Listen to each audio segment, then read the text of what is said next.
Meus amigos de Bem com a Vida, amigos da Rede Atitude Positiva, estamos começando mais uma edição do Fórum Atitude Positiva Online. 23ª edição do Fórum nesta pandemia, nesta quarentena. Nós estamos há mais de um ano em home office, toda a Rede Atitude Positiva, com todos os seus colaboradores, e tentando fazer lives informativas, construtivas, que sinalizem os problemas, mas que também trabalhem as soluções, que trabalhem as alternativas, os cenários possíveis para que a gente possa não só sair desta crise pandêmica, né? Não só da pandemia, mas de todas as outras nossas, os nossos outros contextos, a saúde mental, questão da criatividade, filhos, aulas, família, comportamento, tudo isso e muito mais nesses 12 meses a gente tratou. Algumas outras coisas também que não tem nada a ver com pandemia, a gente também tratou, mas basicamente a pandemia continua sendo o nosso assunto. E nós chegamos num ponto, e eu vinha comentando um pouquinho antes da live começar, aí quem estava nos bastidores, estava acompanhando, acabou ouvindo este meu comentário, a gente veio nas últimas lives com um nível de participantes muito especial, altíssimo, com especialistas, infectologistas, epidemiologistas, presidentes de entidades, que nos deram uma visão sobre o que está acontecendo, fantástica. Mas até que a gente chegou num ponto tão grande, tão triste, né? Ao mesmo tempo tão triste, que nós resolvemos, então, discutir especificamente sobre aquilo que talvez pudesse ser uma das soluções, ou talvez a única solução para tentar frear o coronavírus, e o nosso assunto justamente de hoje é o lockdown. Queremos entender o lockdown, entender as razões do lockdown, os seus custos, seus benefícios, o que ele poderia fazer pelo Brasil, o que ele poderia fazer, o que ele já fez no Brasil e fora do Brasil com os nossos especialistas, os nossos convidados de hoje, é o que a gente quer entender.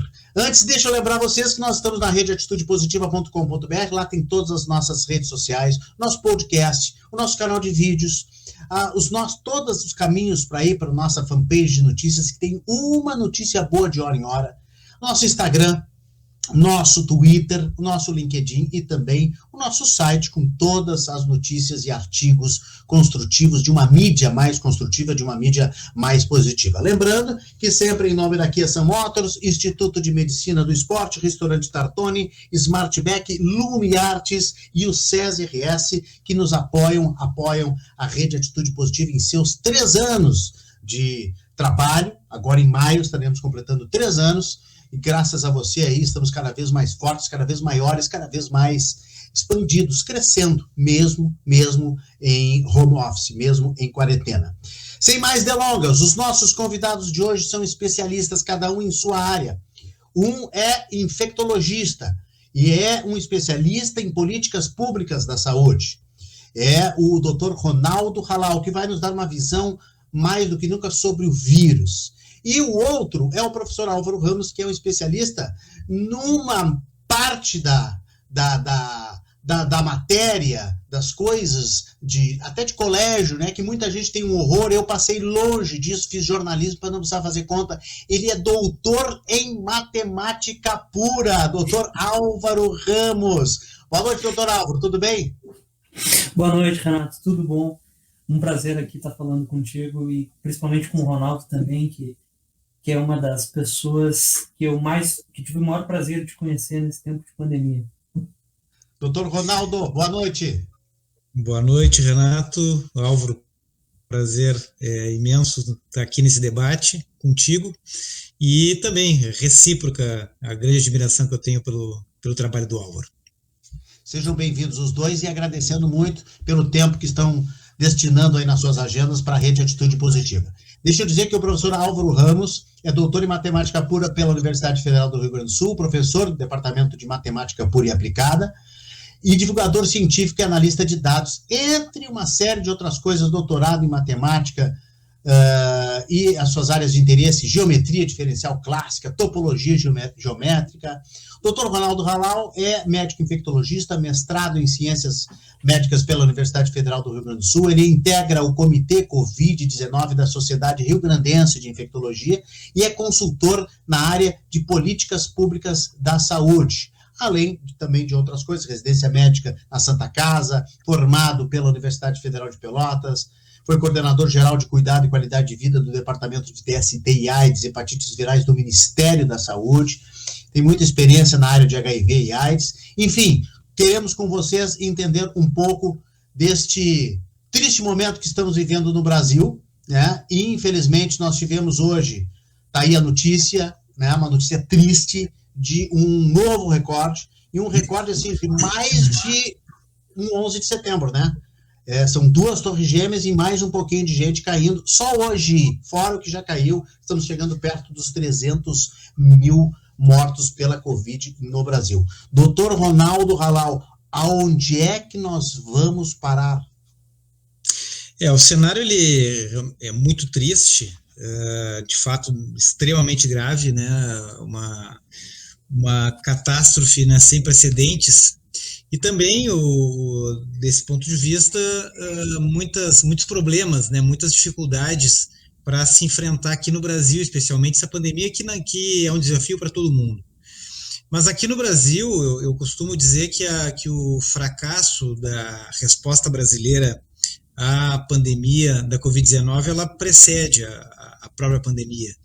E ela já vem sendo observada pela própria fragilização que o Sistema Único de Saúde ele enfrentou ao longo do tempo, com redução do investimento, com precarização, né, da própria rede de laboratório de saúde pública, laboratórios públicos do país, né, que agora mostram a necessidade que tínhamos de uma ampla cobertura de testagem, mas que não foi possível, infelizmente, pelo processo, né, de redução de investimentos e até mesmo da própria transferência para o setor privado de uma área tão essencial e estratégica que agora está sendo percebida com esta pandemia. E, além disso, também, com a fragilidade, né, que a nossa população ela vem atravessando nos últimos tempos, a redução, né, da renda, o aumento da desigualdade social, do desemprego, tudo isso torna a população muito mais vulnerável e com muito mais risco de se piorar os indicadores de saúde, como já vinha acontecendo, já ocorria com outros agravos, e agora a Covid-19, eu tenho comentado que ela não é apenas uma pandemia, né, ela é uma sindemia, já que ela possui uma sinergia com os outros agravos, outras epidemias, de forma a aumentar a desigualdade social que nós claramente observamos com a Covid-19 no Brasil.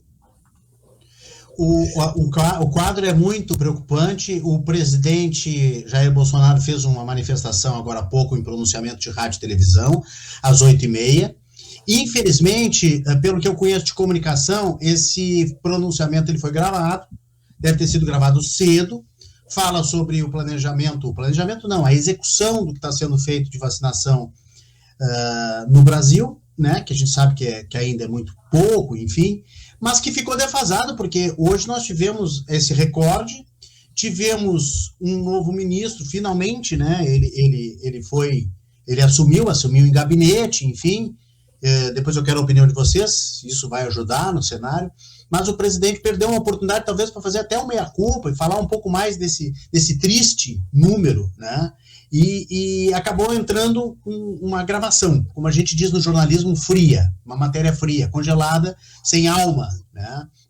Então foi o que aconteceu agora às 8h30. Não sei se vocês acompanharam, mas foi basicamente o que eu pude ver ali do presidente. Esse ministro, rapidamente, com vocês dois, antes da gente entrar no lockdown, ele pode mudar alguma coisa nesse cenário? O senhor já disse, né, doutor Ronaldo, a raiz é um pouco mais profunda. Qual é a sua opinião? Eu acho que dificilmente, né, nós teremos, a menos que ocorra uma surpresa para todos nós. As declarações anteriores do novo ministro já foram, né, numa linha de abrir margem para tratamentos sabidamente ineficazes, né, como é o caso do tratamento precoce, né, dos medicamentos que já foram demonstrados pelos estudos mais apropriados, por ensaios clínicos randomizados, né, que comparam os medicamentos com placebo, ou seja, não intervir, já que isso é essencial, porque a doença, ela, em 90% dos casos, evolui espontaneamente para resolução, para cura. Então, esses medicamentos que já foram demonstrados como ineficazes, o ministro acho que abre espaço para seu uso contínuo, o que leva, né, ao invés de ser utilizado recurso público em ações comprovadamente, cientificamente, né, comprovadamente eficazes, se desperdiça em medicamentos ineficazes, e ele já tinha dado declarações também contrárias ao isolamento social. Então, eu acho difícil que tenhamos alguma mudança, embora ocorreu um movimento importante, né, por parte de um grande grupo de banqueiros, de economistas, de investidores do mercado. Acho que isso, infelizmente, né, é triste constatar que me parece que isso faz mais pressão e surte maior resultado do que as 300 mil mortes que nós tivemos até esse momento. Coisa incrível. O que o senhor está se referindo é a carta, né, que mais de 200 economistas, empresários, né, e que assinaram ontem, né, e fazendo uma pressão, vamos dizer assim, no governo federal para que tome providências. Mas foi surpreendente essa carta, mesmo ela sendo do setor econômico, ela foi surpreendente, né? Que parece realmente fazer aí pelo menos parece que vai fazer uma pressão, a gente não sabe até onde. Professor Álvaro Ramos, muda alguma coisa nesse cenário? Qual é a sua opinião? Esse recorde de hoje, 3.251 vítimas. Eu me impressionaria se mudasse. Ao contrário, o que a gente tem visto é que nada, falando do Ministério da Saúde, nada é tão ruim que não possa piorar. Então, sinceramente, agora que o ex-ministro, agora Pazuello, estava focando na vacinação, mudou. Eu fico um pouco com o pé atrás, bem sinceramente. E uma coisa que o presidente não falou hoje, que eu achei que ele poderia falar, aquela leve esperança, era da utilização das máscaras. Eu não espero uma comoção, uma defesa do isolamento social, mas só que ele poderia dar um mini passo para trás e começar a defender a utilização de máscaras, porque ele chegou a falar uma frase que me impressionou um pouco, que foi: a gente não sabe por quanto tempo a pandemia vai durar. Pelo que eu tenho conhecimento, é a primeira vez que se dá por parte do Palácio do Planalto, uma noção de que não está acabando. É a primeira vez que a gente ouve realmente uma verdade em relação à pandemia. Vai demorar, provavelmente vai demorar. Então, ele poderia ter acrescentado: então utilize as máscaras, tome os seus cuidados pessoais. Eu acho que ele poderia ter feito isso e pecou por não fazer, mas não surpreende, na verdade. Mais uma vez, a gente está chegando aí a 3.250, mas tem informação, por exemplo, o cientista Miguel Nicoleri está dizendo que pode chegar a cerca de 5.000 por dia em junho. Ele falou ontem 500 mil mortos na metade do ano. Aqui o conteúdo é exclusivo para assinantes, mas pelo menos eu vou mostrar a manchete, do Globo. Podemos chegar a 500 mil mortos na metade do ano. Do professor Álvaro, o senhor fez uma progressão matemática que possa chegar a isso também? Coincide? E nos seus estudos matemáticos, antes da gente falar do lockdown ainda, também se previa aí esse número tão expressivo de 3 mil já agora em março, diário? Na verdade, eu vou te responder a primeira pergunta fácil. Não se previa esse 3 mil agora já em março, e essa surpresa se deu por uma não surpresa. A surpresa se deu por uma coisa que não é uma surpresa. O que gerou esse grande aumento de óbitos foi a mutação do vírus. Mas a mutação do vírus estava anunciada. Quando a gente tem uma grande transmissão viral, e esse é um vírus de RNA, e aí o Ronaldo me corrige se eu estiver equivocado, ele tem uma capacidade natural de mutação muito alta. Então, por um ano de pandemia, a gente tinha esse receio que houvesse uma variante de preocupação, como aconteceu agora com a P1 no final do ano passado, que se tornou predominante no Brasil ao longo agora de 2021. Então, isso foi o que rompeu as expectativas. As previsões não conseguiriam prever essa mutação. E em relação à previsão de 500 mil óbitos, eu não gosto, pessoalmente, de fazer projeção para óbitos. Eu prefiro fazer projeção para casos, porque por alguma razão me sinto com a consciência um pouco mais tranquila. Mas só que, infelizmente, é uma possibilidade real, porque a gente está vendo as taxas de contaminação, que vocês vão ver, é uma das variáveis mais importantes em qualquer modelagem matemática, ela está subindo.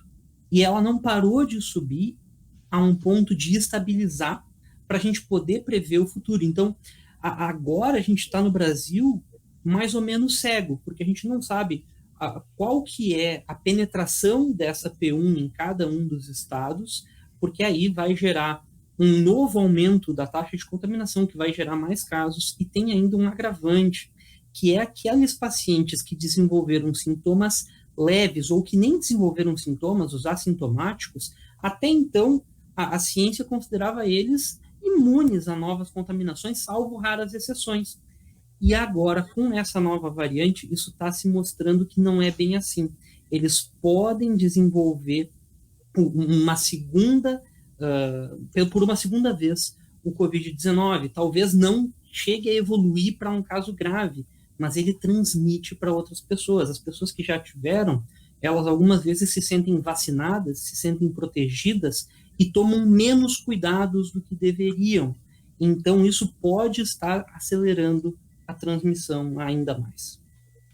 Doutor Ronaldo, é isso mesmo?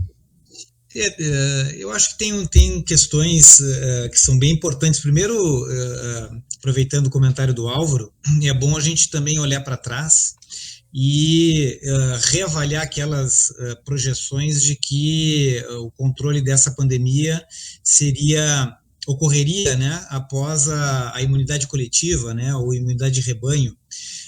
Essa tese, ela além de ser inadequada do ponto de vista epidemiológico, é um conceito que vem, na verdade, da vacinação e não da exposição natural à doença. Do ponto de vista ético, ela é reprovável. Eu havia feito um pequeno exercício no ano passado, eu cheguei a escrever um artigo em um grande jornal de circulação aqui no estado, dizendo que se fôssemos adotar essa estratégia, teríamos pelo menos 17 mil mortos aqui no Rio Grande do Sul, e já estamos chegando próximo disso. Eu acho que a outra questão que é importante também avaliar é que nós, salvo lá no início do ano de 2020, quando os primeiros casos foram registrados no Brasil, que nós chegamos a fazer, houve uma adesão ao isolamento em altos níveis no Rio Grande do Sul, a partir da metade do ano passado, e de alguma forma isso aconteceu nos demais estados do Brasil, nós passamos a conviver com níveis altos de transmissão dentro da comunidade, níveis altos de casos e também de mortes. E nós fomos aceitando isso. Por um lado, naturalizando esse processo, né, a política dos estados, de uma forma geral, já na ausência, inclusive, de uma liderança, de uma coordenação nacional, né, que a exemplo da gestão do SUS, do Sistema Único de Saúde, ocorresse nos 3 níveis com a coordenação nacional. Cada estado se organizou de uma forma, estabeleceu, né, parâmetros semelhantes em relação ao gradiente de risco, como aqui no estado foi utilizado, mas que acabou coordenando as ações de prevenção a partir do dado de disponibilidade de hospitalizações, muito sujeito também a aspectos políticos locais. Então, quando ocorria um grande número de hospitalizações, uma redução da disponibilidade de leitos, se abria no final de semana leitos que não sabemos a real qualidade do ponto de vista de equipes adequadas, estrutura, e nós fomos convivendo com esse processo de replicação viral até gerar as variantes, né, as novas linhagens. A nova linhagem, especialmente a P1. Entretanto, eu acho que tem um componente que não é apenas, né, a introdução da P1 que determinou esse cenário.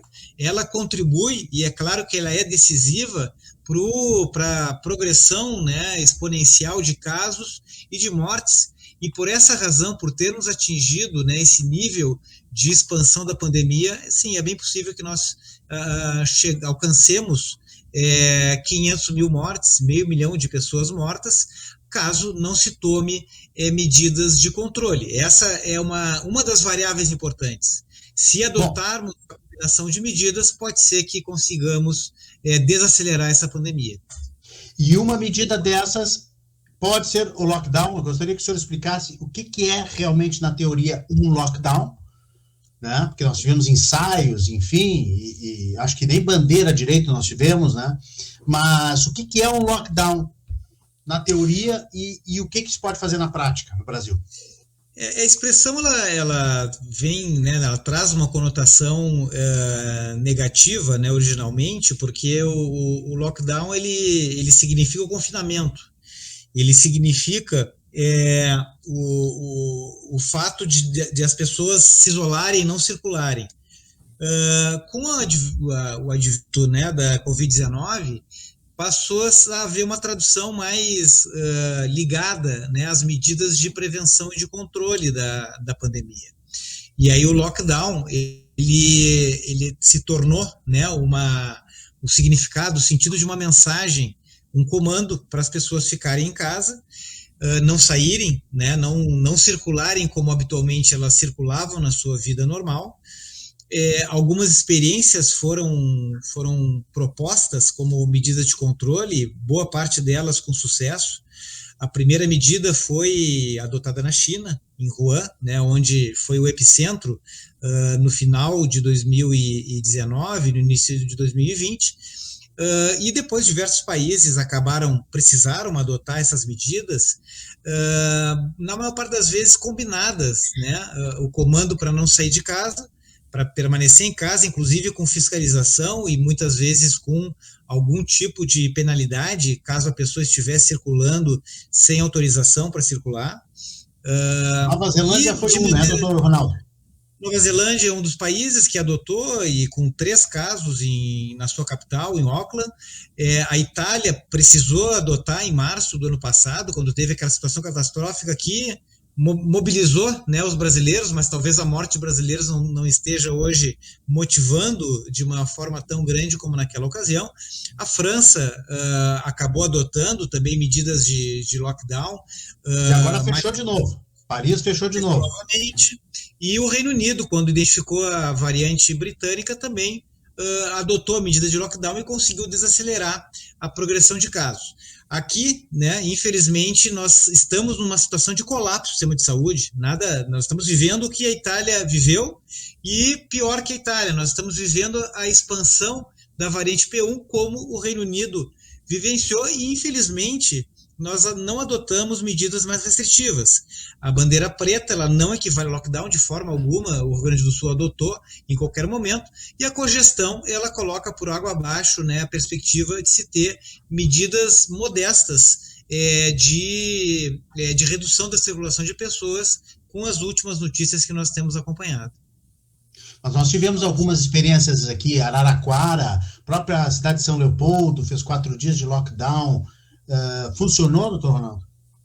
Araraquara tem demonstrado uma boa desaceleração, né? São dados ainda preliminares, mas redução de 50% de novos casos e um alívio para o sistema de saúde. Há outras experiências por período muito curto, né? Pelotas, por exemplo, determinou por 2 dias, finais de semana. É melhor que nada, mas é muito pouco tempo. Seria preciso que uma medida como essa, primeiro, né, só chamar atenção que o que nós propomos é que não é uma medida isolada. Primeiro, é preciso criar condições para tal. Renda, a população poder, né, ter recursos concretos para que isso ocorra. Não é o que a gente observa hoje.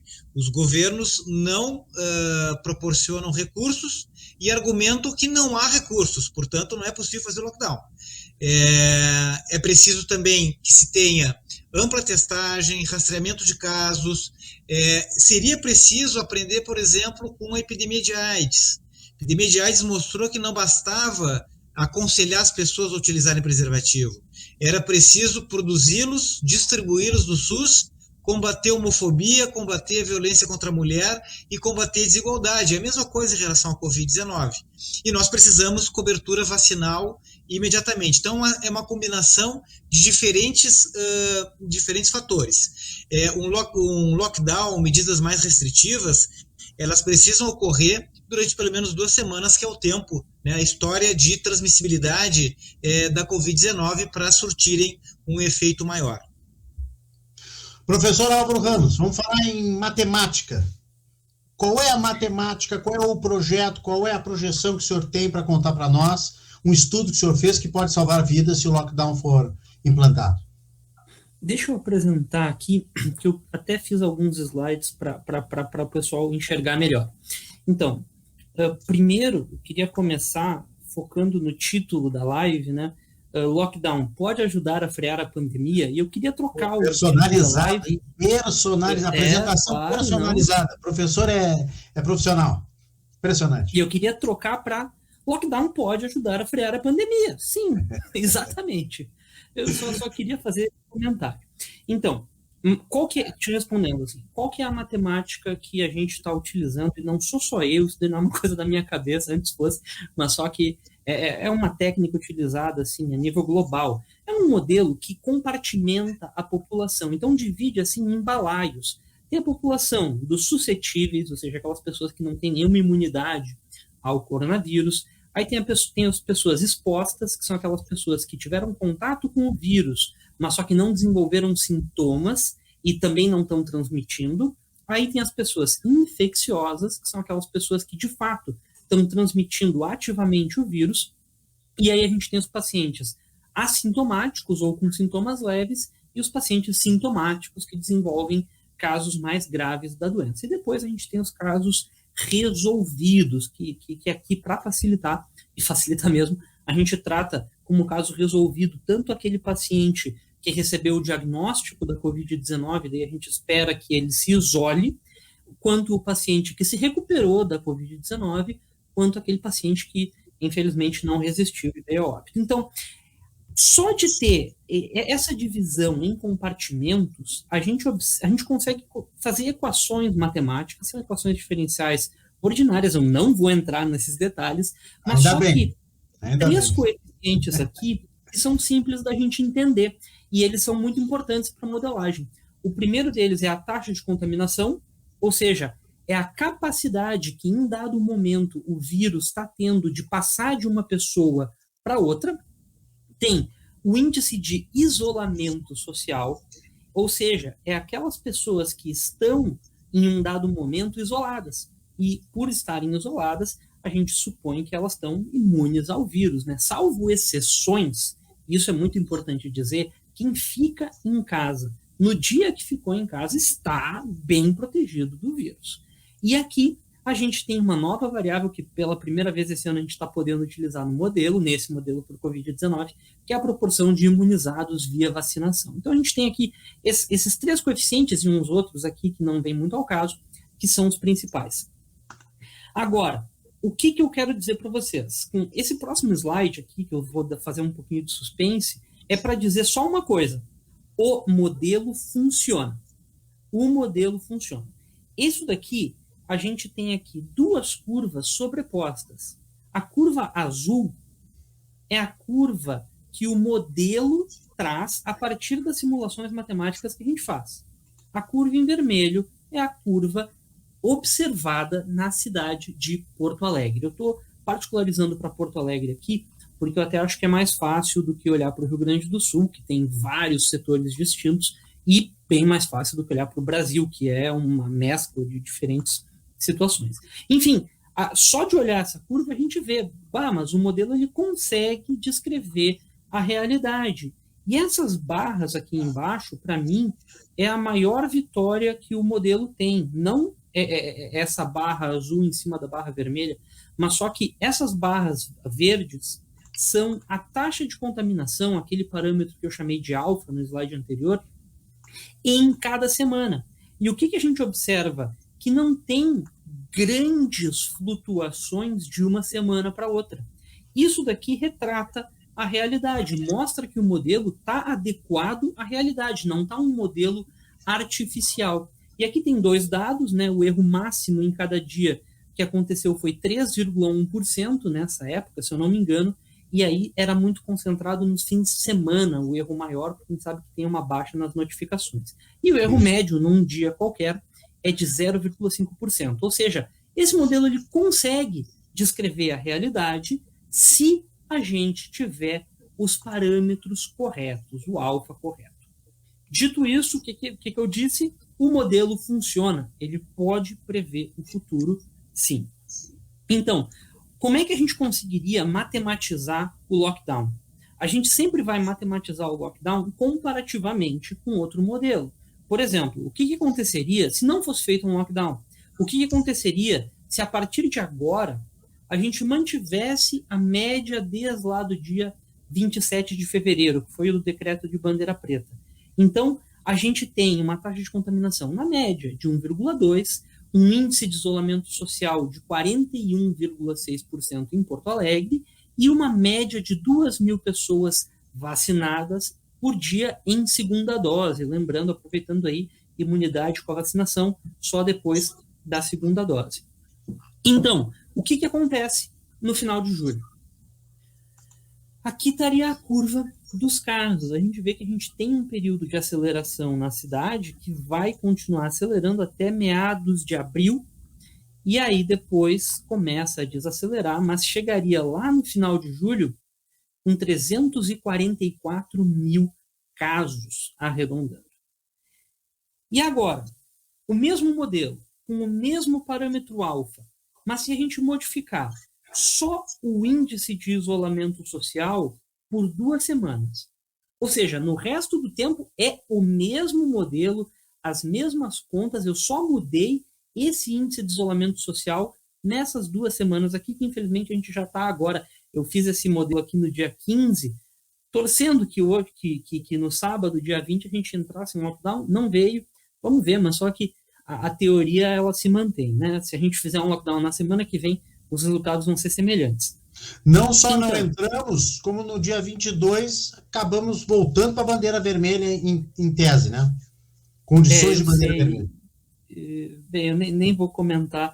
Eu tenho uma academia de ginástica aqui na esquina de casa e eu fico assim chateado de ver as pessoas ofegantes, né? Ou seja, com uma grande troca de ar com o ambiente e sem máscara. Eu fico assim... Não dá para entender, só para um comentário rápido do professor Álvaro, não dá para entender, né, doutor Ronaldo? Por que a gente vinha numa bandeira preta, a expectativa era talvez de um lockdown, aí regride para condições de bandeira vermelha, né? Incompreensível, inexplicável.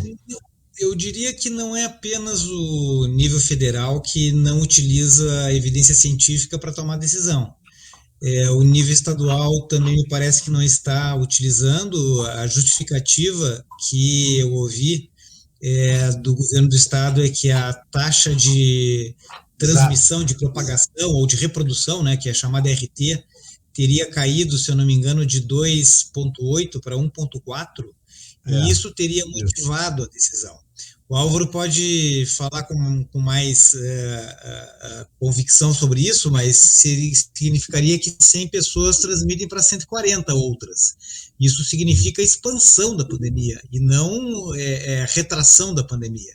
Os países que tomaram alguma atitude de reduzir níveis de isolamento o fizeram quando essa taxa estava menor que 0,7 durante um período de pelo menos 2, 3 semanas ou até mais. Então, e em Porto Alegre, então, nem se fala, né? Porto Alegre não sabe, realmente eu acho que não sabe o que é ciência. Bom, voltamos ao professor Álvaro para tentar entender isso aí. Exato. Então, realmente, que nem o Ronaldo falou, a gente está... meu ponto de vista é o seguinte... A gente estava com uma medida intermediária e que, mesmo sendo intermediária, estava tendo algum efeito. E aí, quando o primeiro sinal de efeito apareceu, a gente parou de tomar essa medida. Qual que é a tendência? Que volte ao normal, que volte a acelerar. Mas, enfim... Especialmente com a variante, né, Álvaro? Com maior transmissibilidade. Mas, enfim, então, mudando só essas 2 semanas aqui, qual que é a diferença lá no final de julho? 47 mil casos a menos. 2 semanas. 2 semanas que a gente modifica os hábitos da população porto-alegrense poderia salvar 47 mil pessoas de se contaminar. E se a gente colocar por baixo, uma taxa de letalidade de 2%, que Infelizmente, agora com o colapso do sistema de saúde, a nossa taxa de letalidade está chegando a 4%, 5%. Se a gente colocar de 2%, são 940 vidas salvas. É 1.000 pessoas, são os nossos amigos, são a nossa família, a gente queria manter no nosso convívio, e que 2 semanas da gente ficar em casa realmente, todo mundo chegando e nem é todo mundo, é 60%, a gente está num nível de 41,6%. A gente consegue chegar em 60%. Há 1 ano atrás, lá em março, no final de março de 2020, que nem o Ronaldo já falou, a gente chegou nesses níveis de isolamento social sem necessidade de decreto. Então a gente conseguiria voltar a esse nível por 2 semanas. E preservaria aí, arredondando, 1.000 vidas. Então, essa daqui... Então vamos deixar claro, professor Álvaro, vamos deixar claro, seria um pequeno esforço, né, de 41% para 60%, não é todo mundo em casa, é 60% das pessoas confinadas em casa, isoladas e tal, o nome é ruim, né, confinamento, o doutor Halal já falou isso, mas é 2 semanas de sacrifício que já foram feitos até aqui, né, para tentar, então, salvar. O senhor disse muito bem, assim, são nossos amigos, são pessoas ao nosso redor. A gente vive dizendo que Porto Alegre é um ovo. É um ovo, né? Tu encontra um amigo no supermercado, encontra fulano na rua, Beltrano que está em São Paulo, daqui a pouco está ali na Rua da Praia. Então, é muito fácil do vírus atingir alguém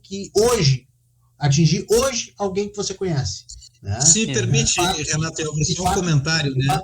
Alcança, claro que sim. Vamos lá. Só um comentário claro, sem dúvida, cada vez a pandemia chega mais próximo de cada um. Por outro lado, só relembrar, né? Se trata de uma sindemia, né? Nós já temos, Álvaro, né, fez uma análise alguns meses atrás, algumas semanas atrás, que a gente estava numa discussão sobre isso, mostrando que quando se ajusta o coeficiente de mortalidade, considerando raça, cor, a população negra, indígena e parda tem um coeficiente de mortalidade maior do que a população branca. Dados do próprio estado do Rio Grande do Sul mostram que a letalidade hospitalar, após chegar ao hospital, entre pessoas que têm até 5 anos de estudo, é quase 3 vezes maior do que a mortalidade daqueles que têm ensino médio e nível superior. Portanto, será, né, desproporcionalmente maior entre as populações que se expõem mais, porque são mais vulneráveis, precisam sair de casa, né, mais, e que tem menos recursos em relação a acesso à saúde, acesso a diagnóstico oportuno, acesso à atenção, né, em saúde por serviços adequados. E então a situação ela não é, os nossos amigos possivelmente estejam mais protegidos do que aquelas pessoas que vivem em situação de aglomeração já vivem, né, aglomeradas, né, sem conseguir fazer distanciamento social.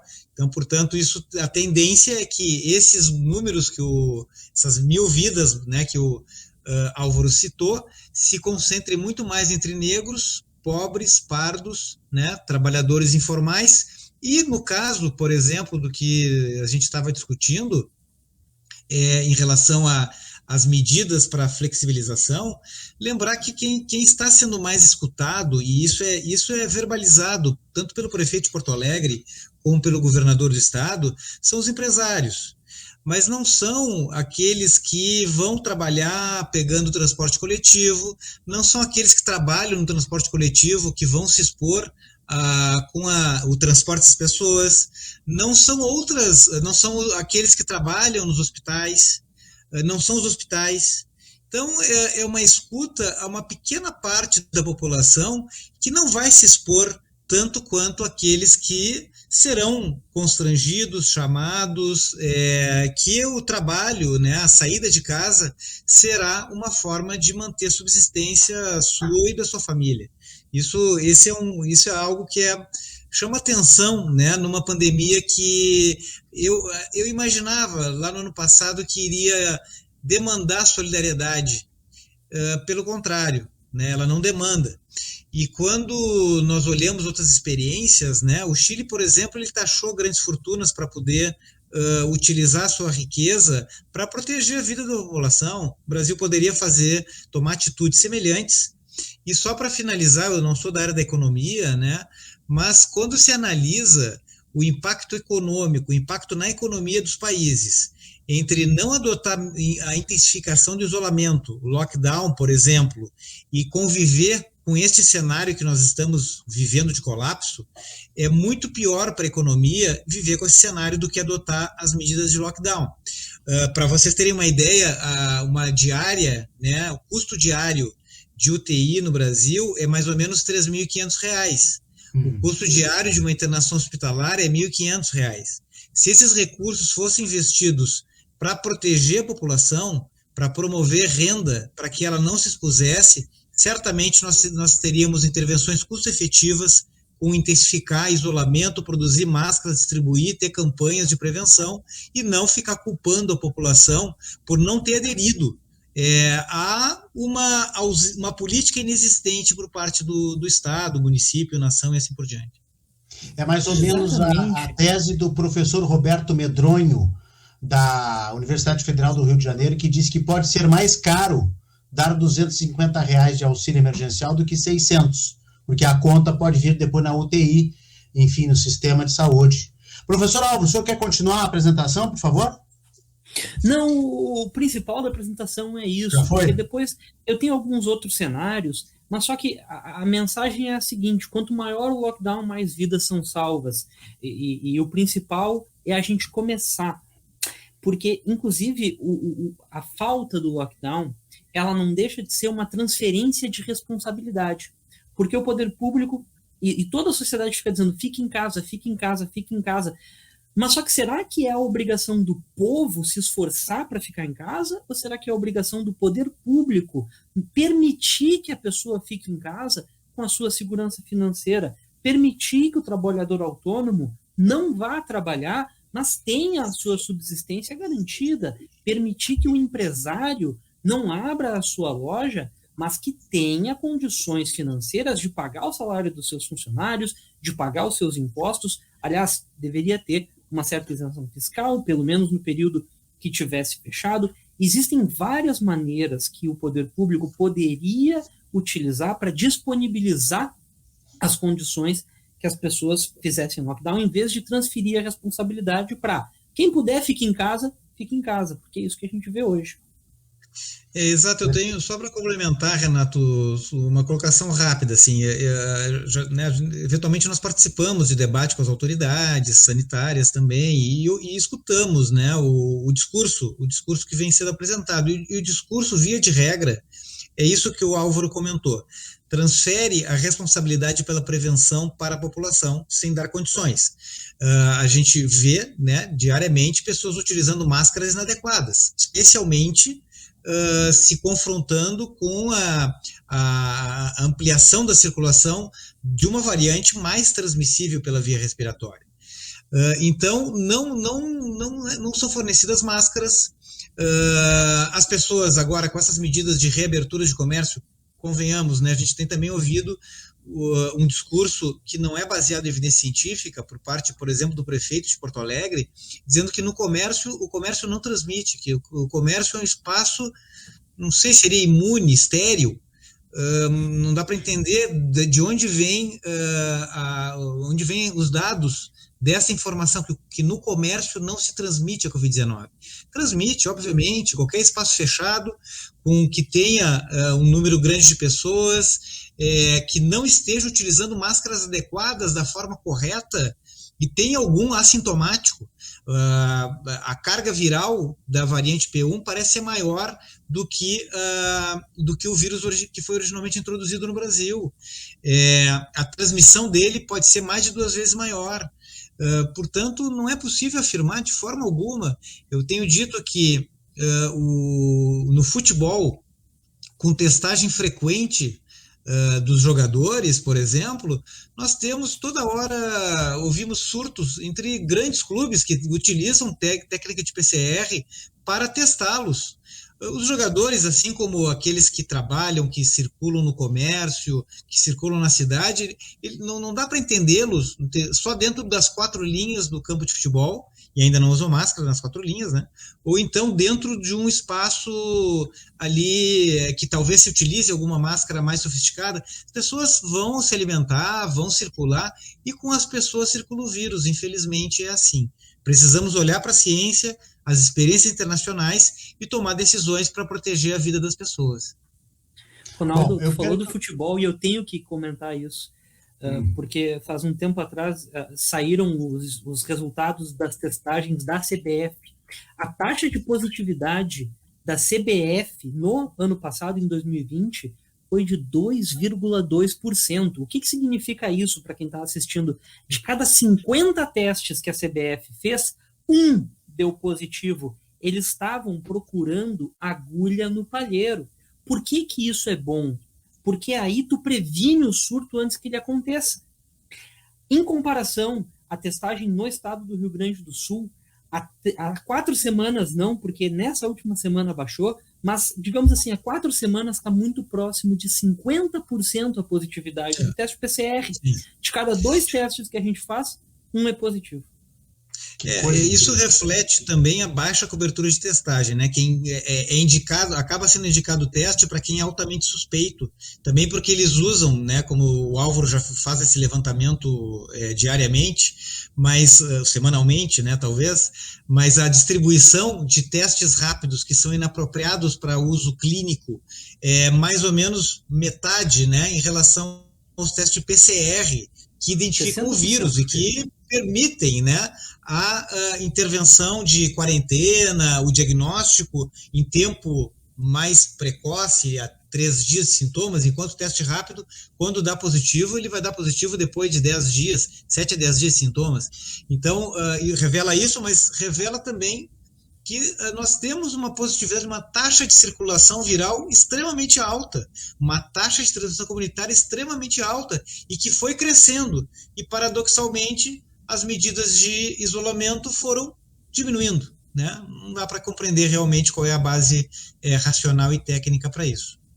Bom, vocês diriam que fora uma vacinação, que hoje está muito distante, né? Uma imunização quase que total, como os Estados Unidos está fazendo, Joe Biden prometeu até maio toda a vacinação, toda a população de idade adulta vacinada, né? E está conseguindo, já está em 126 milhões de pessoas vacinadas, pelo jeito, acho que vai conseguir a meta, né?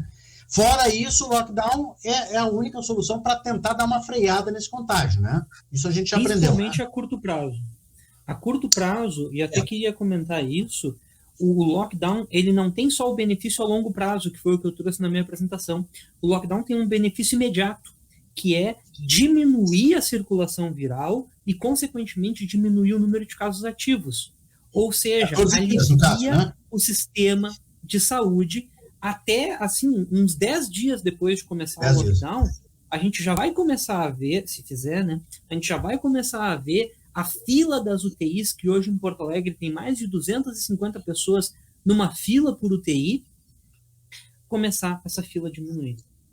E considerar, né, que o tempo de permanência no hospital e na UTI das pessoas com Covid-19 ele é longo.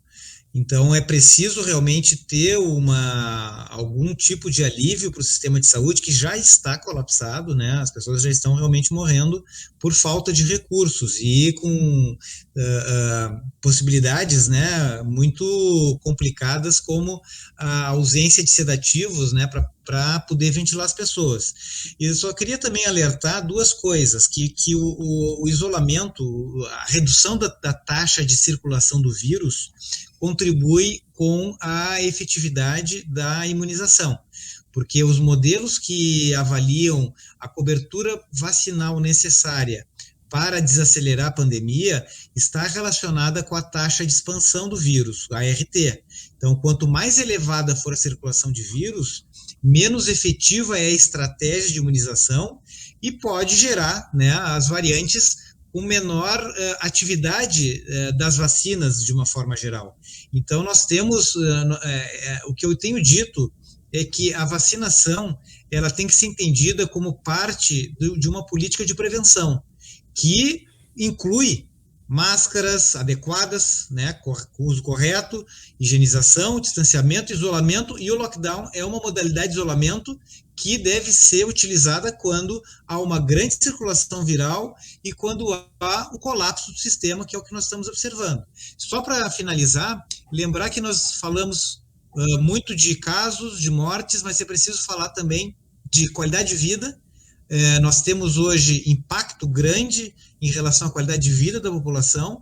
A Covid-19 tem trazido sequelas, sintomas permanentes, long Covid, né? Semanas, meses com fadiga, cansaço, transtornos psíquicos e emocionais que não ocorrem só pelo confinamento, ocorrem porque nós estamos com medo, estamos vivendo a morte dos familiares, morte de pessoas próximas e com a redução da expectativa de vida, que nós já estamos vivendo no mundo uma diminuição da expectativa de vida ocasionada pela Covid-19. Se essas não são razões para a gente poder distribuir renda para que as pessoas consigam se manter vivas, eu não sei quando chegará esse momento.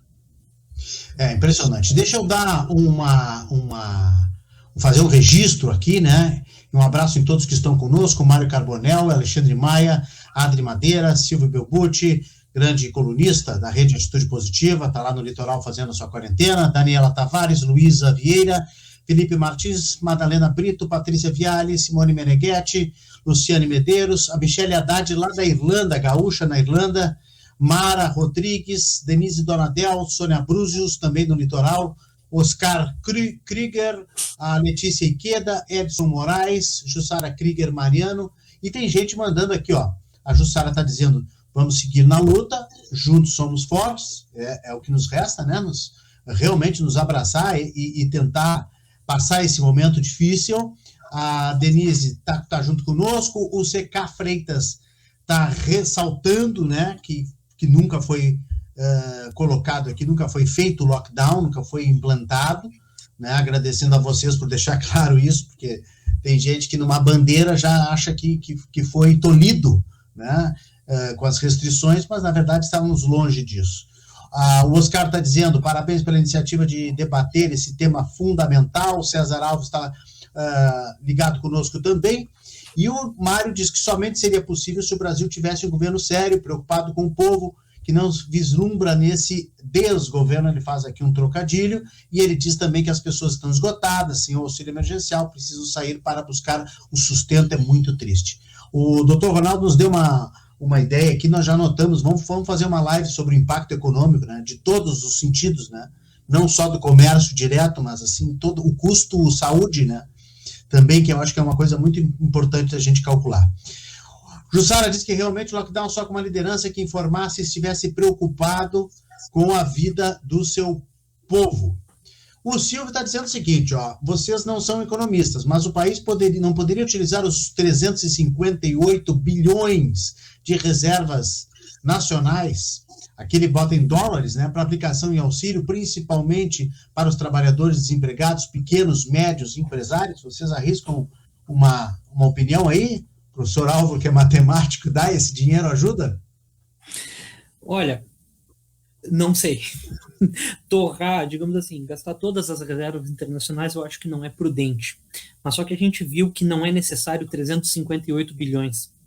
A gente viu que com menos, a gente, só com a economia que o lockdown poderia trazer para o SUS, já paga uma parte do auxílio, só com ações de conscientização que são baratíssimas, o governo conseguiria. O presidente Jair Bolsonaro foi eleito, então ele tem uma influência sobre o povo. A gente vê aí a aprovação dele num momento catastrófico de 30%, ou seja, esses 30% de brasileiros escutam o que ele fala. Se ele começasse a falar, gente, usem máscara, tentem evitar isolamento, ficar todo mundo junto, e se ele desse o exemplo, a situação já melhoraria. Então não é necessário, Silvio, pegar os 358 bilhões de dólares que a gente tem em reserva, não sei se é esse montante, mas enfim, e gastar nesse auxílio. A gente poderia fazer uma coisa meio termo e continuar com o auxílio mínimo de R$600, e principalmente para aqueles trabalhadores autônomos, para as pessoas em situação de vulnerabilidade. Não é tão caro assim. O Silvio também está elogiando a sua apresentação, tá? Na hora que o senhor estava colocando os números na tela, ele disse que estava muito didática. O Edson está dando parabéns aí pelas colocações. E o Oscar disse que leu que no Brasil 80% das pessoas que são entubadas vêm a óbito, enquanto que no resto do mundo esse índice é de 30%. Isso seria devido aos procedimentos incorretos. Tá certo, doutor Ronaldo? É isso mesmo ou é fake news? Não, eu também vi essa. Acho que não tem um estudo ainda muito detalhado em relação a isso. Mas, sim, nós temos acompanhado um percentual bem elevado, eu vi essa notícia. Eu acho que nós temos alguns problemas relacionados à qualidade da assistência, temos problemas relacionados a pessoas chegando tardiamente para atendimento. É possível que, por exemplo, a estratégia de tratamento precoce faça com que as pessoas se sintam tratadas e busquem recurso quando a situação já está muito avançada, né? Diariamente a gente vê pessoas chegando no hospital e mesmo relatos, né, em UTIs de pessoas que utilizaram esses kits de tratamento precoce ineficazes e acabaram piorando em casa.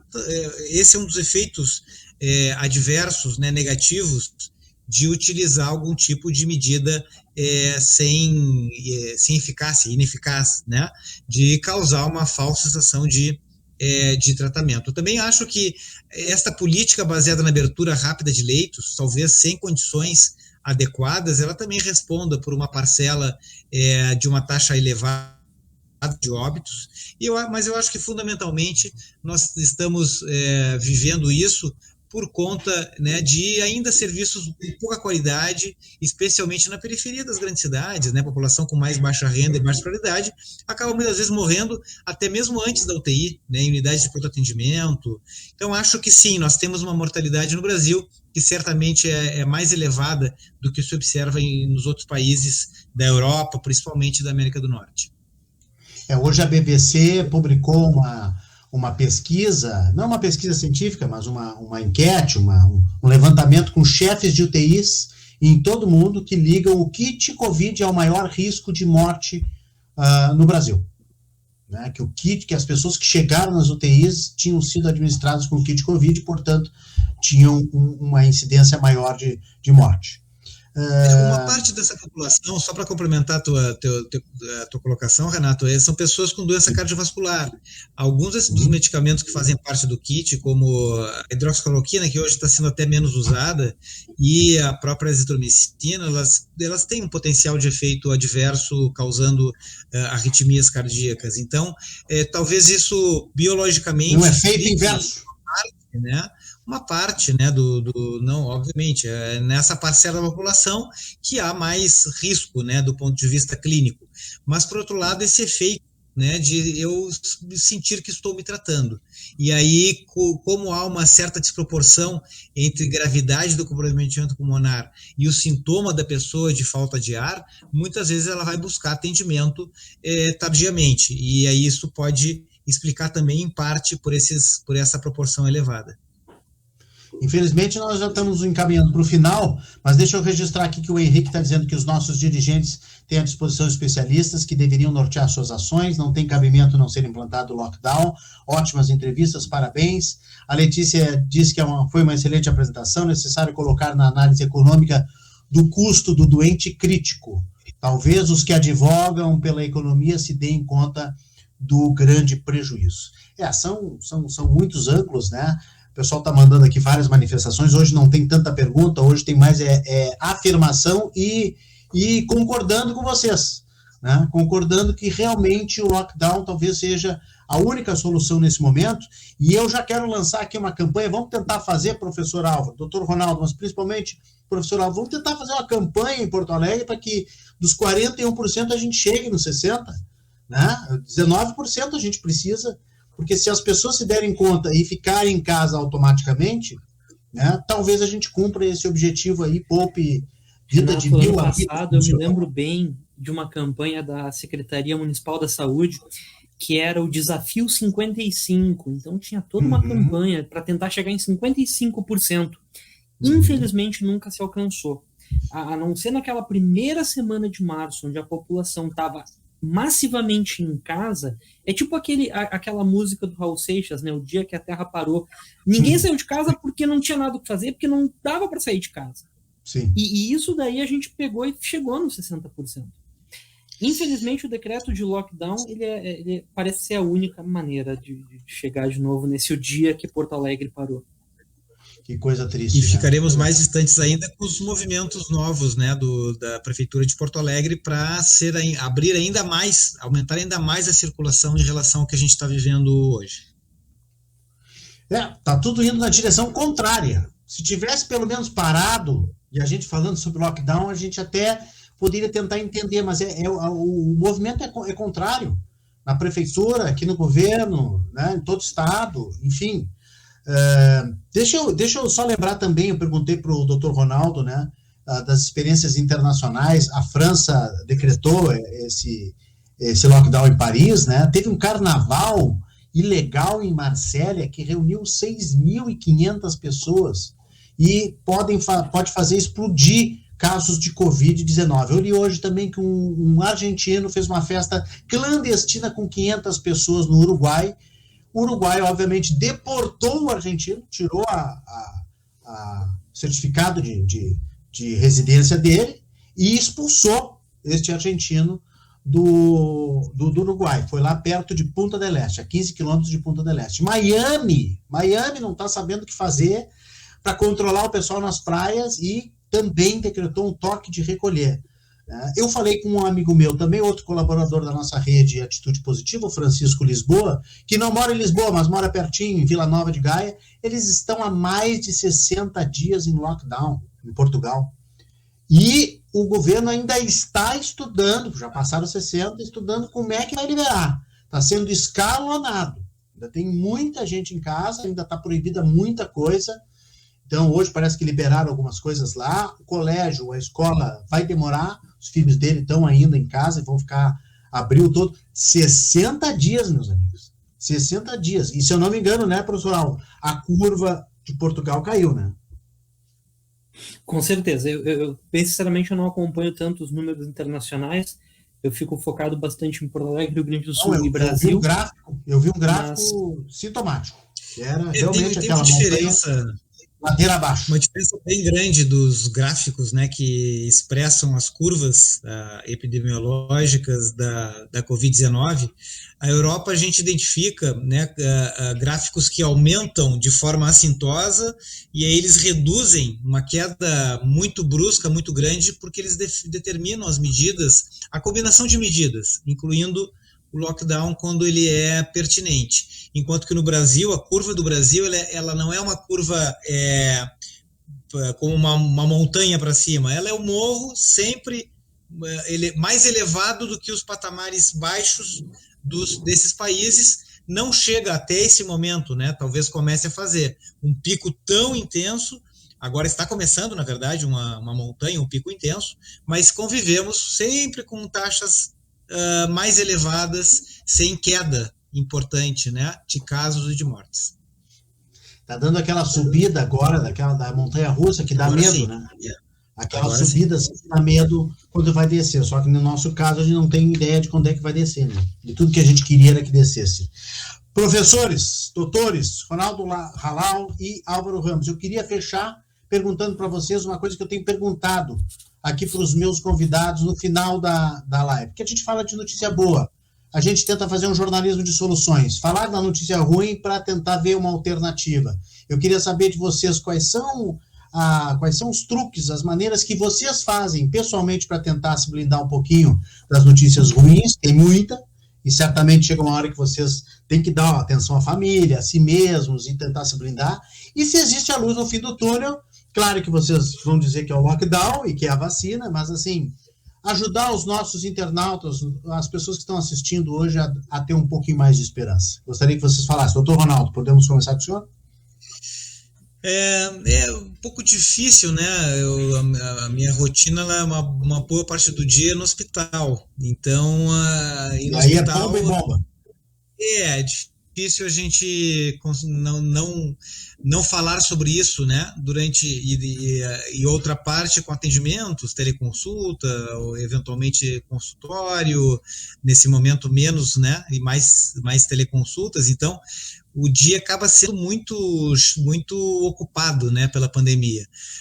Mas às vezes pegar um livro, um filme, uma música ajuda um pouco a tentar mudar os pensamentos, mas eu confesso a vocês que tem sido bem difícil, né? Porque a gente acaba indo dormir com as notícias da Covid-19 e acorda já recebendo informações ou pensando coisas a respeito. Felizmente, muitas vezes tendo parceria de pessoas como o Álvaro, a gente agora está prestes a publicar um pequeno artigo junto com uma colega, Nêmora Barcelos, da Unicinos, com algumas dessas análises que a gente fez aqui, com o trabalho do Álvaro e falando, né, tentando dar a nossa parte de contribuição no que é possível nessa situação que a gente está vivendo. Dá para acreditar numa luz no fim do túnel, doutor Ronaldo? Precisaríamos muitas mudanças para que isso ocorresse, né? E mudanças que dizem respeito a mudar, né? A maneira como o país está sendo conduzido nesse período. Acho que é possível o Estado dar um exemplo, né? Um contraponto a essa experiência devastadora, né? Que nós estamos vendo que o Comando Nacional do país está jogando a população brasileira. Vou lhe ajudar. O governador Eduardo Leite estava comprando uma briga. Ele decretou 2 semanas, ou 3, né, de bandeira preta, foi contra o presidente, aí teve aquele momento em que se discutiu a questão das verbas, ele peitou, ele classificou o presidente lá de algumas coisas, né, adjetivou, enfim, de que todo mundo sabe, muita gente concorda, enfim, outros não, mas ele comprou essa briga, só que agora ele teve essa história do RT, né, RT, e não sabemos exatamente por que nós estamos na cogestão com a bandeira vermelha. A gente não entendeu nada até agora. É uma pena, porque ele estava indo por um caminho de firmeza, de criar no Rio Grande do Sul talvez um case. Como eu falei, alguns setores da sociedade parecem ser muito mais ouvidos, né? E os seus interesses eles prevalecem em relação aos interesses do conjunto da sociedade. Então, acho que as coisas, por enquanto, pelo menos, elas não mudaram em relação a essa conjuntura. Eu não consigo entender porque tem um comitê científico, né, para consultar, um comitê que auxilia, né, o governo do estado a tomar essas decisões e a gente não está ouvindo. Nem em nenhum nível hoje no Brasil, ninguém está ouvindo a ciência. Eu acho que o comitê ele tem uma posição diferente, né, do que o governador tem decidido. Tem. Pois mas não está sendo ouvido aí. É o comitê. Claro, está fazendo sua parte, mas o governador precisava ouvir o comitê, né? Bem, professor Álvaro, tem luz no fim do túnel? O que o senhor faz para se blindar um pouquinho das notícias ruins aí? Eu escuto o Ronaldo, mais ou menos isso. Eu não consigo. A verdade é que me blindar 100% das notícias ruins eu só consigo quando eu estou dando aula. Eu adoro dar aula, eu sou assim um professor, nascido professor, e quando eu estou dando aula, quando eu estou preparando exercício, quando eu estou pensando em matemática, eu consigo me blindar um pouco. Mas só que, fundamentalmente, eu me blindo me fortalecendo, sabendo como é que a ciência deve ser bem aplicada, estudando e transmitindo um pouco disso. Aliás, fica o convite, tem um canal no YouTube, quem quiser seguir lá, é professor Álvaro Ramos. Mas só que em relação à luz no fim do túnel, eu vou tentar fazer uma atitude positiva, né? Porque a realidade é o seguinte, está muito difícil, eu acho muito difícil de confiar em Ministério da Saúde, em confiar na gestão nacional da pandemia, na municipal também está muito complicado, a estadual de vez em quando tem altos e baixos, mas só que tem 2 coisas no Brasil que eu confio, mas assim, eu realmente confio, que se chamam Fiocruz e Butantan, porque são instituições fortíssimas, seríssimas, geridas por pessoas, por cientistas que sabem o que estão fazendo. E essas duas instituições, eu tenho certeza que elas estão se esforçando e lutando muito contra muitas adversidades que a gente sabe que a ciência no Brasil enfrenta, para conseguir entregar a vacinação no Brasil em massa e o quanto antes. Todas essas vacinas importadas, todas essas vacinas que chegam a conta-gotas no Brasil, elas ajudam, mas elas não vão resolver o nosso problema. Quem vai resolver o nosso problema são essas duas instituições. Eu tenho muita fé nelas, Butantan e Fiocruz, entregando vacina com uma certa frequência. A gente está ouvindo aí a Fiocruz começar a fabricar o próprio IFA. Isso com certeza vai dar uma grande capacidade de produção vacinal para eles, né, com manguinhos e tal. IFA é o insumo da vacina, né? Isso, o insumo da vacina que o Butantan ainda precisa importar, mas o que a gente está vendo? A gente está vendo que o Butantan está conseguindo importar, que não está mais tendo gargalos nessa importação, e a produção da vacina vai aumentar, a gente vai conseguir acelerar, porque o nosso sistema único de saúde é ramificado, a gente tem a capacidade de vacinar 1 milhão de pessoas por dia, basta ter as doses. Então, aí é que está a minha pessoal luz do fim do túnel. Eu acho que ainda está muito longe, mas eu gostaria de ver ela mais presente. Uma das lições dessa pandemia deveria ser, né, o desenvolvimento científico e tecnológico do país, e inclusive o parque industrial, né, da produção de medicamentos nacional. Já tivemos momentos em que isso foi o investimento maior. É verdade que o Brasil sempre acabou refém, né, da produção de matéria-prima pela China, pela Índia, mas esse deveria ser um desenvolvimento estratégico para proteger o país de possíveis novas epidemias que estão por vir e também para fortalecer a resposta a essa pandemia.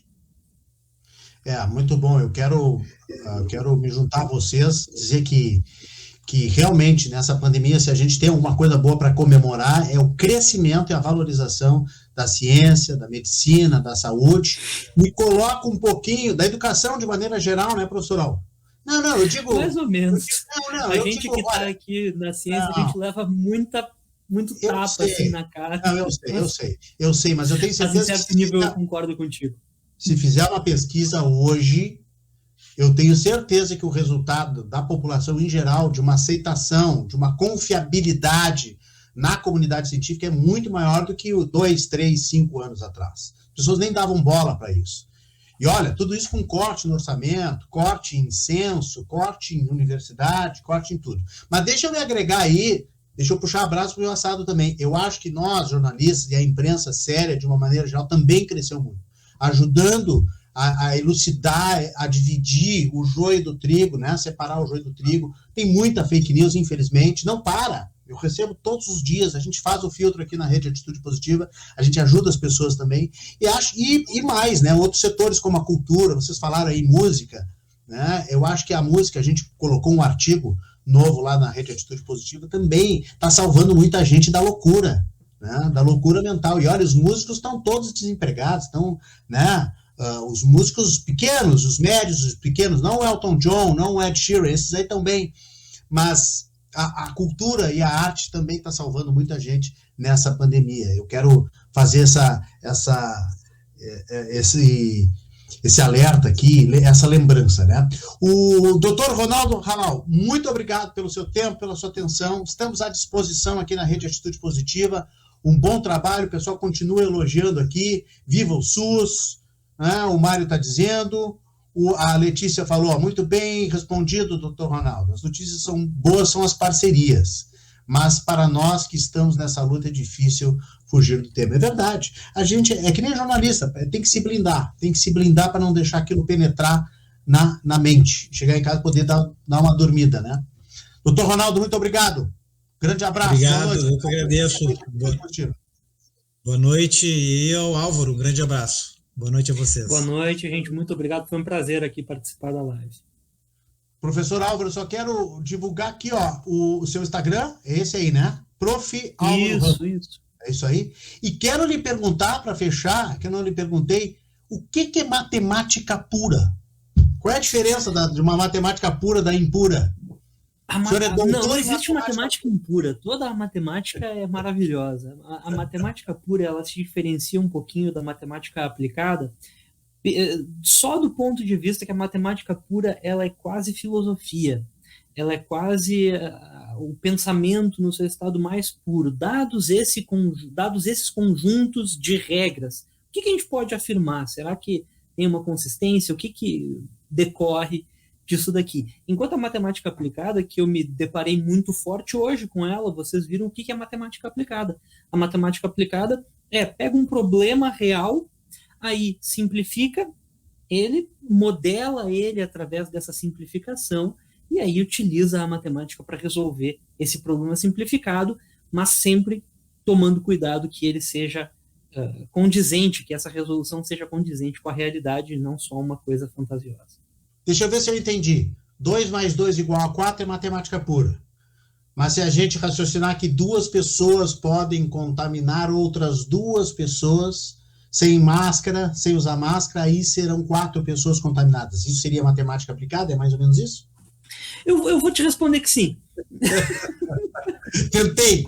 Eu lembrei muito do senhor hoje de manhã, quando a minha filha foi fazer o tema de casa, todo mundo online aqui, e ela veio com uma soma de números positivos com negativos. Lá da 7ª série, eu tive que puxar, não sei de onde, para tentar somar o positivo com o negativo, diminuir, subtrair. Meu Deus do céu. Ai, meu Deus. Matemática pura, doutor. Matemática pura. Muito obrigado mais uma vez por estar conosco. Um grande abraço, parabéns pelo trabalho, e eu vou ser incansavelmente um apoiador de uma campanha, né? Claro que as autoridades tentem implantar o lockdown, mas que a gente também tente aumentar um pouquinho esse percentual de 41% de reclusão em casa. Muito obrigado, professor Álvaro, uma boa noite, um abraço. Boa noite, até depois. Professor Álvaro Ramos e o doutor Ronaldo Halal foram os nossos convidados de hoje, no 23º Fórum Atitude Positiva, que debateu o lockdown, a possibilidade de um lockdown. Tentamos aí, mais uma vez, né, contribuir com ideias, contribuir com informação séria, com informação contundente, consistente. O Ângelo Pezzi está conosco aqui também, a Letícia também está parabenizando aqui os nossos convidados, professor Álvaro. O Silvio está dizendo que na adolescência jamais imaginaria onde usar a fórmula de Bhaskara. Hoje, na marcenaria, ele usa todo dia. Bom, depois tu vai me contar essa, Silvio. A fórmula de Bhaskara é para aplicar na prática, né? Mas, enfim, se ele está dizendo, é isso aí mesmo. Meus amigos, Rede Atitude Positiva, 3 anos no ar. Acessem lá o nosso site. Deixa eu falar um pouquinho das marcas que estão conosco. O Tartone é o restaurante Tartone que funciona lá no Shopping Bourbon Country, da chefe Fernanda Tartone. Você tem o Peg Leve, você tem a teleentrega, agora você tem a reabertura do restaurante também lá no Shopping Bourbon Country em horários que são os permitidos, né, pela cogestão. E você pode saborear aquele maravilhoso cardápio italiano do restaurante Tartone. A Smartback é especialista em assistência técnica, a melhor assistência técnica que tem em smartphones e tablets. Dá para fazer muita coisa, não precisa comprar smartphone novo, hein? Eu sou testemunha viva. Eu tinha um iPhone 7 que eu já estava jogando no lixo. O Daniel Blanco e a sua equipe trocaram câmera, trocaram botão de touch. Bom, tela nem se fala, né? Quebra, leva lá na smartback.com.br, na Padre Chagas 67, agora reabrindo também, que eles resolvem. A Kia Sun Motors tem novidade em Porto Alegre. Kia Sun Motors, que já está em 2 endereços, na Ipiranga e na Ceará, trabalhando com o Kia, que é... Bom, eu tenho o Kia, é um carro fabuloso, 5 anos de garantia, não te dá problema mecânico. Tá aí o Instagram, da Kia Sun Motors. Vai lá e fica de olho nos lançamentos, carros lindos, maravilhosos. E agora tem uma novidade, que é a Suzuki Sun Motors. A Kia também a Sun Motors, melhor dizendo, está representando a Suzuki no Rio Grande do Sul. Jefferson First, a sua equipe e a sua família, né?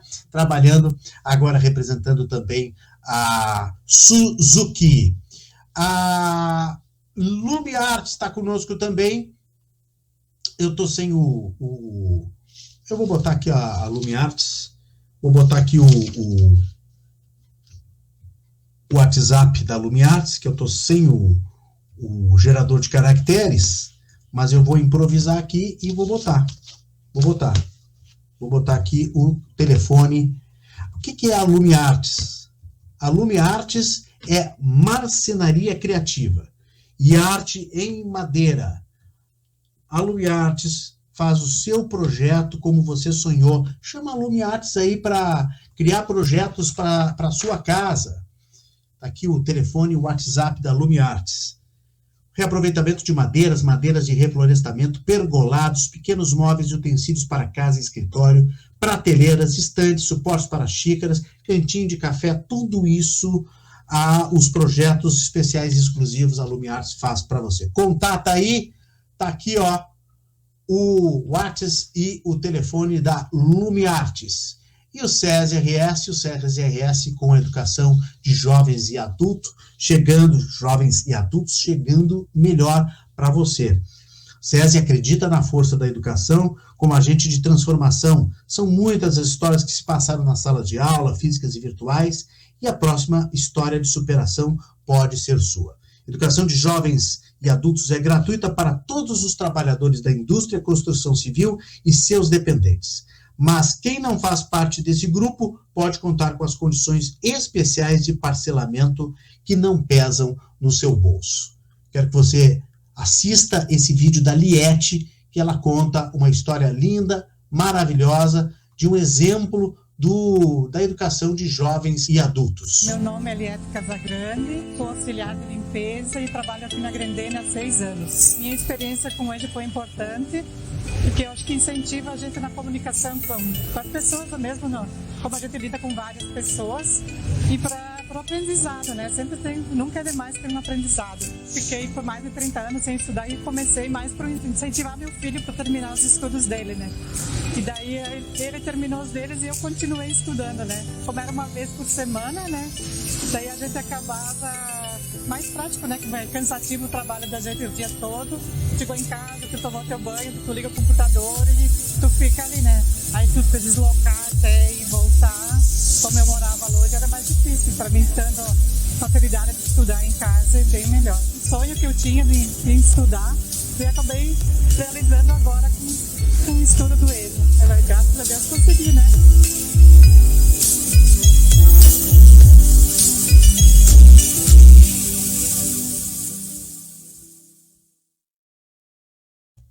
Tá aí, deixando claro que é para todos os trabalhadores da indústria, construção civil e seus dependentes, mas se você não faz parte desses grupos, tem condições especiais de parcelamento. Acesse aí ejadocese.com.br ou 0800 051 8555. Anote aí, amanhã você liga para o 0800 051 8555 ou já dá uma olhadinha nesse site aí que você tem todas as informações. Você pode fazer a sua matrícula diretamente nesse site e ter mais informações da educação de jovens e adultos do SESI. E o Instituto de Medicina do Esporte, Dr. Félix Drummond e sua equipe estão sempre à disposição da Rua Costa, no Centro Clínico Mãe de Deus, Rua Costa, número 30, o telefone é 3230-2610. Me siga no Twitter, Renato Martins, é muito fácil, @Renato Martins, no Instagram, tem um _ jornalista junto, você também segue a gente. E na Rede Atitude Positiva, você já sabe, é redeatitudepositiva.com.br. Tem lá todas as nossas redes sociais, os nossos artigos, as nossas informações diárias, procurando um jornalismo de soluções mais positivo. Podcast com áudios toda semana, vídeos toda semana, e esta live vai para o canal de YouTube também, que você se inscreve no canal e ajuda a compartilhar também o nosso trabalho. Se você está vendo no YouTube, você vai ver outras indicações de vídeos aqui e você pode então curtir o nosso canal. Muito obrigado, até a próxima live, até o próximo Fórum Atitude Positiva. Obrigado a todos que estiveram conosco, uma boa noite e olha, hashtag Atitude Positiva, como sempre falo, se puder, fique em casa. Vamos chegar a 60% de isolamento em casa, como o professor Álvaro disse. E se não puder, então use a máscara, mas use a máscara correta.